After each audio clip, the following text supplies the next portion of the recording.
I was going to sing. Which one? Oh, did it? Da da da da da da. Oh, should we do our own song? Let's do our own song.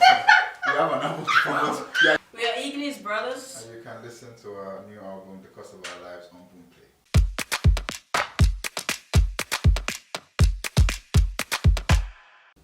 How did you guys come up with the name? I'm sure you guys have heard this a lot. How did you guys come up with the name Ignis Brothers? I'm going to turn that to her because she named the band. Who can name the band Yes, Ignis she- Brothers? yes, she did. Interesting. Yes. Why? I was okay. The Ignis part, I actually don't remember. But I think that Ignis was supposed to be for something else, Okay. something related to music before the band started up. So it just seemed like I could use this. It works. The idea, it works in my head. And then Brothers was because I was hooked by patriarchy and couldn't see that I could have said Ignis Sisters as well. Yeah, that would have been interesting. Anyway, Like Queen. That would have been interesting. Yeah. Ignis Yeah. Sisters. Yeah. You missed that. Yeah. Wait, there's I two blame times. the patriarchy. There's two times. You know what I'm glad. Like she's the one that did the band. I've had no explanation. Funny thing is, even when I said it, Jane specifically was like, "Are you sure you want to?" But you know how the patriarch. You know I hold you. It just blind you. So Okay. How did you guys meet? Arcade 2015, first time we met, I think, and it was a bunch of writers, and a fellow writer. yeah, I was into photography then, and I was taking random pictures of people, and someone was like, "Me too. It doesn't have sense." Yeah, I was yeah, like, that. "Oh, okay, interesting. I know a lot of She people took a that shot don't of me, have yeah, sense." there's a really nice It's cool the picture best of me picture. on the, Yeah, it's the best picture anyone has ever taken. I know. Yes, there's a picture of me and I took her to go. Yeah, that's what we met then. But then there was no talk of music until about 2017. I think I tweeted earlier in the year about like wanting to start a band. There was never a thing that really. Then Lamide talked about let's work because he plays the guitar, and then I think we were at hers and we were freestyling. Then she started singing. I did not know she could sing. I'm like, oh, okay. What do you mean you did not know? Because you don't tell anybody. Anyway, Whatever. she. Before you sing, and then we just had to start, and then I brought the songs I had. We worked on it. So. Nice.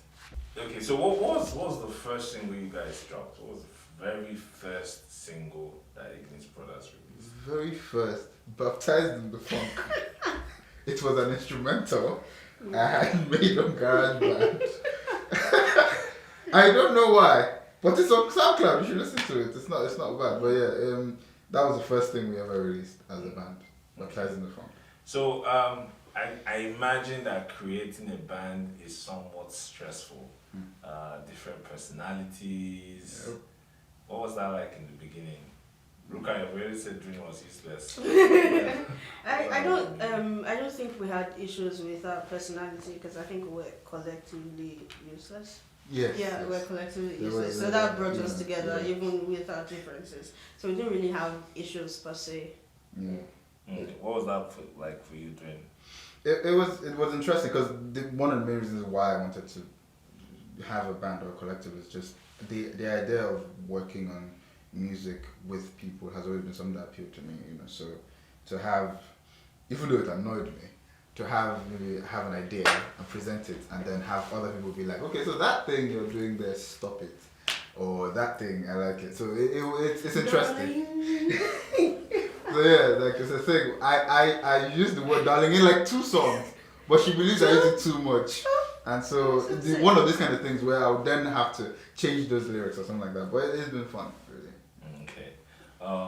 So you guys have been doing a lot of intimate gigs. I've caught you guys a couple of times at Wida Book, Yeah. Wida Bookstore, and I'm sure you guys have performed at Aki Festival. Yes, we Yeah. did. We did. Yeah. We did very fast. So how did that help in?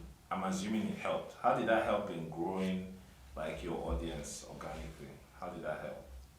I think it did a lot because last year January we had just gotten Alien at Home to be a full song, and so at the Wida show was the first time we performed in front of people, and to have people react to something that in my opinion was very rough was it did a lot for us as a band, but also did a lot in terms of people, knowing that we existed and of course wanting to hear more from us.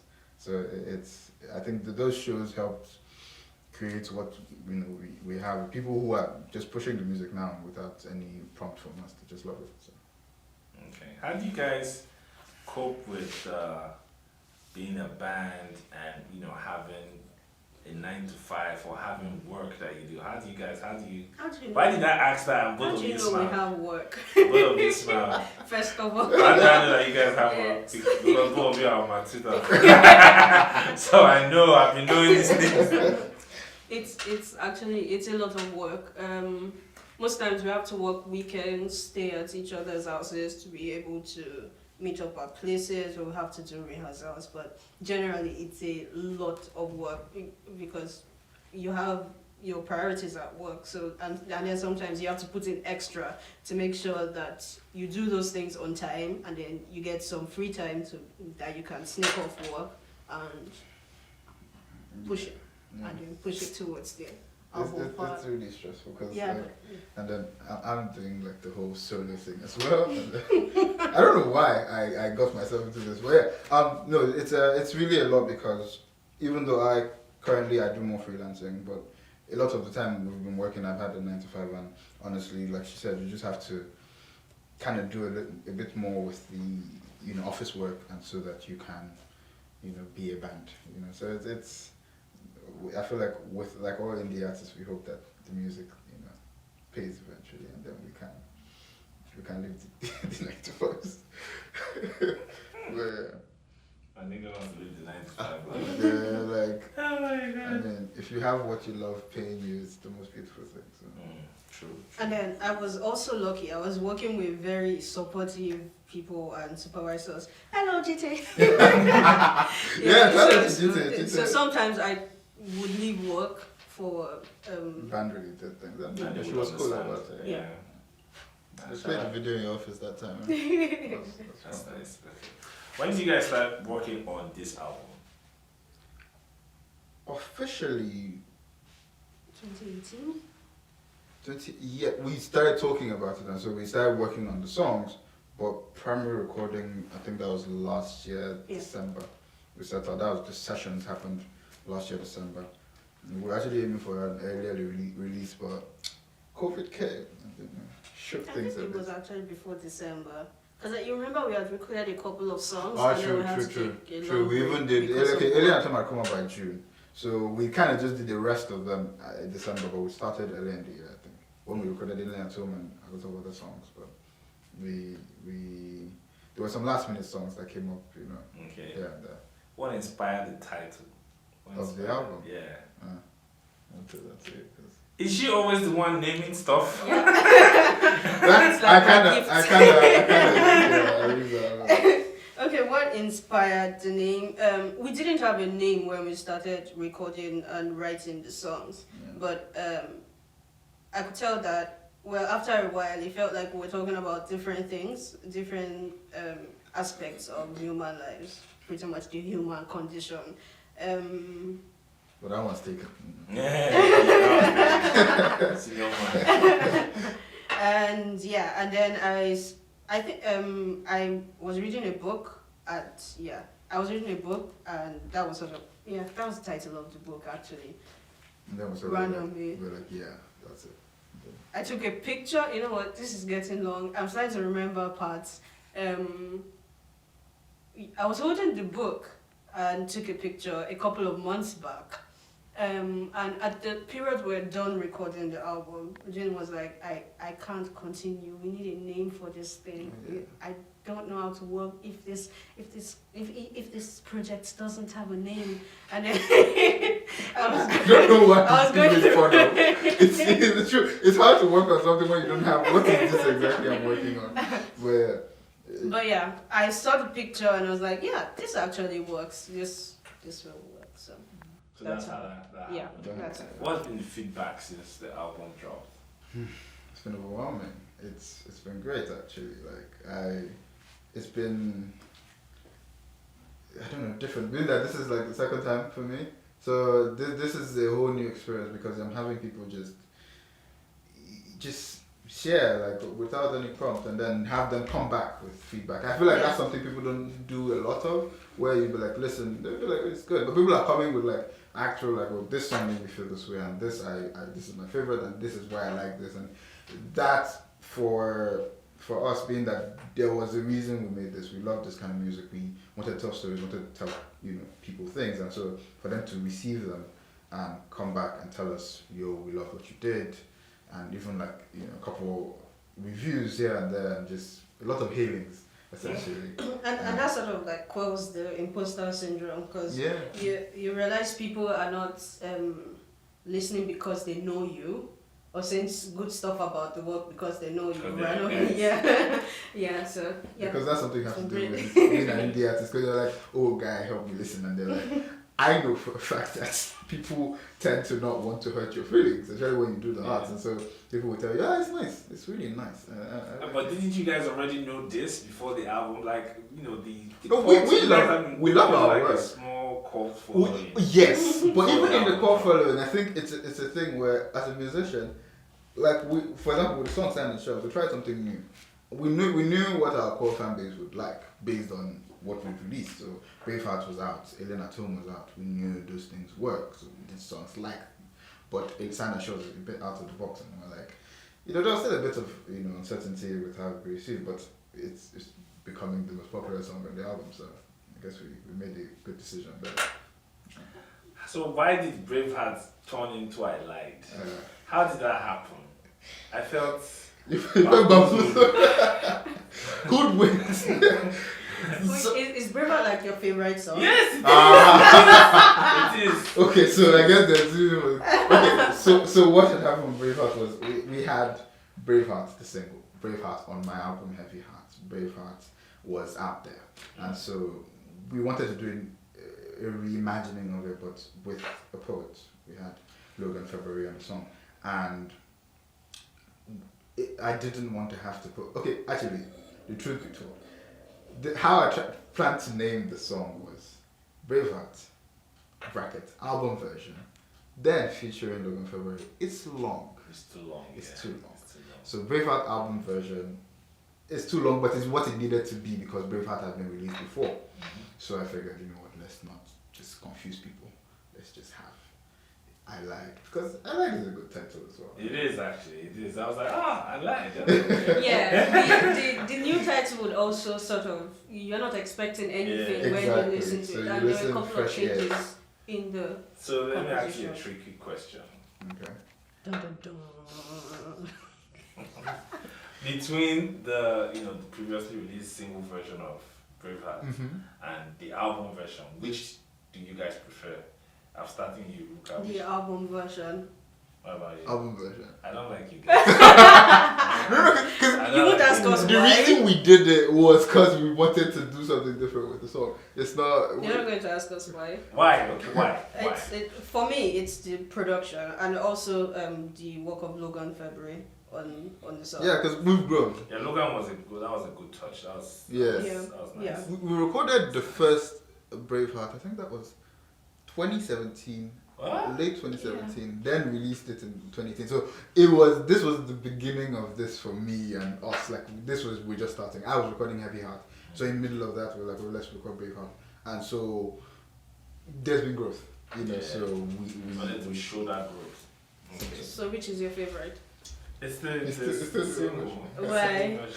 I just love it more. I can't explain. But I can't fault you on the production. Yeah, that's so. For me, I think one of the strongest features or parts of Ignis Brothers is the songwriting. The songwriting on this album is brilliant. How do you do that? How do you get to that point where you really go deep with the songwriting? How does that happen? That's mainly doing actually. So do you want me to answer on your behalf?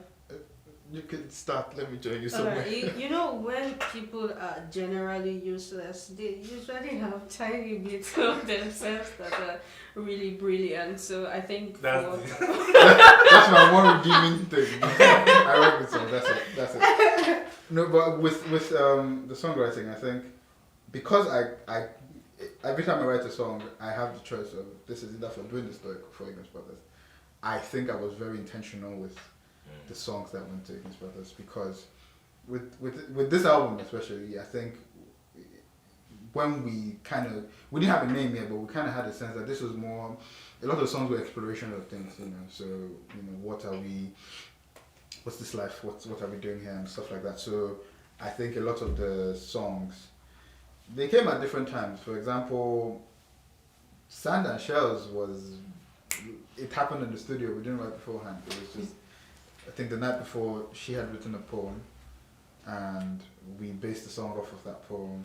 With a song like Free was not even planned to be like we made that this year, and we just I figured we needed a song for just how things are with us. So the songwriting I think just comes from a place where there's intent in what I'm trying to say, So that's probably what happened with this album, just intent.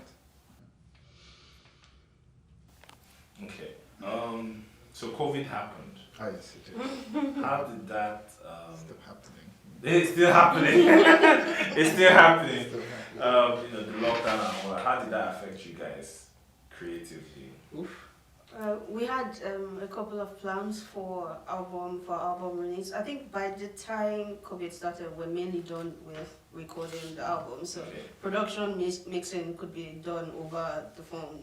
Any inputs we had could be made over the phone. But we had plans like launch, listening, all of that. Plans. Yeah, we had plans for all of that. But yeah, COVID laughed in our face. yeah, they all ceased because of the Yeah, pandemic. so we did manage to do a lot of work actually while we were, but for the first couple of weeks because the whole world was panicking. Yeah. I know I was panicking, Yeah. and so it was hard to be creative. Why am I not surprised that you were panicking? Oh, sir. Let's not even get into that. But yeah, no, it was very difficult to focus on being creative when we're not sure what the world was becoming, and so but it slowed down a lot of things, plans with launching and all that. It's affected, but these things they come and. So let's briefly talk about band culture in Nigeria. Yeah. Like we don't have a lot of that now. Yeah, we don't. So what does that feel like being one of the few? There's you guys, there's Cavemen, There's Isomers. there's Summers, a bunch of, if we go into gospel, There's a couple of them. Let's Yeah. Like, yeah, so what does that feel like? it's interesting being the first of a few, but it's also scary because there's no blueprints. There's nobody to look at and say that band did it like this. And even the bands I know, a lot of them were high life bands and they were in the 70s, so I can't say let me follow what they're doing. So it's hard to navigate the space, but I like that we're doing this. I like that this is becoming like with the Cavemen. That's when groups making music it has always been a thing, but I feel like we're bringing it back or whatnot. But yeah, it's daunting, but it's what it is. Okay. Who were the bands? I'm glad you mentioned bands in the 70s because that was going to be my last question. Okay. The bands that you guys like from that era. From the 70s. From the 70s. Okay, so No, you go first. Let me think a little. okay, so bands I like kind of just cut across different times. So Nigerian, I have the Oriental Brothers because I'm a huge fan of High Life, which is why shout out to Caveman doing the thing she works in. I love the Monkees. They're also a band from the 70s. The Beatles, of course. Half my songwriting learning was studying, Paul McCartney and John Lennon and their writing. In Nigeria, there was, Chief Oster Osadebe and, Ebenezer Obey. These men were on their own, big enigmas, but they had their bands. They were known with their band. So Divino will have their name and their band name. Same with Sonia Day, and of course Oliver the Cook. Those are the people who I. I'm just going to add Peacock Guitar Band to that list, and then leave all of it has pretty much mentioned everyone, so I'll stick to outside influences. Okay. You mentioned Rex Lawson. Oh yeah, you mentioned Rex Lawson. How do you feel about it? Okay, I would of Monsters and Men. Not Mumford and Sons. Mumford and Sons for me actually. I didn't know what talking about recent bands. No, I'm just going to just go. Okay.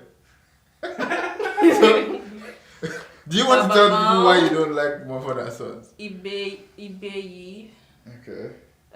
First Aid Kit. What are these guys? Luminaires for me. Ophelia. Yeah, Luminaires. Yeah, okay, that's lucky. I'm going to stop here, but a lot of indie bands, a lot of indie bands. And you can sort of tell. I think someone messaged me the other day and was talking about how, with the sound, do I listen to Mumford and Sons? I'm like, yes, I do. No, you don't. Yeah. No. They're a huge influence on my writing and my music, so yes. Okay, so the album is out. Yes. People are listening. You guys have gotten great feedback from this. What do you think is the next point from here? Life is too short to be making no mistake. Yeah. What about you? Okay, so She has already given the best answer. I don't know if I can top that. No, I think I'll go the other way and say there are plans, but what COVID has taught us is that you can plan, but life will happen. But we're still making music. I'm working on stuff for a personal EP, a sophomore album, there's things. So fingers crossed soon we hear from us again. Yeah, But I know that it was supposed to be fingers crossed soon we hear from us again. That's where the video would end. But yeah, we're also working on a deluxe version of the album. Oh, nice. Yes, I want to give you a little bit of extras to have fun with. So stream the course of our lives and expect the deluxe version soon. Nice.